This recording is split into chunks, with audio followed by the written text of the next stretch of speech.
मित्रांनो, आता आहे ते कपिचित लेणीमध्ये या ठिकाणी हे चैत्यगृह आहे.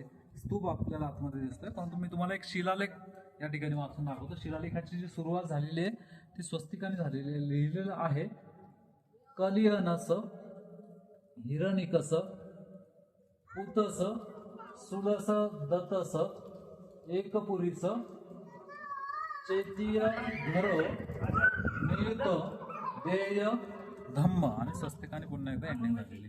याचा अर्थ काय, 2000 वर्षांपूर्वीचा कल्याणचं नाव होतं कलियन. तिथला हिरनिक म्हणजे सोनार, त्याचा पुत्र सुलस दत्त.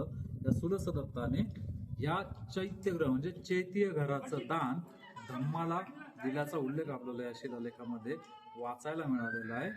खूप महत्वाचा कल्याणचा प्राचीन नावाचा पुरावा आपल्याला या शिलालेखामध्ये मिळालेला आहे. आणि हे चैत्यग्रह कशा प्रकारे आहे, यात स्तूप कशा प्रकारे आहेत ते दाखवतोय. चला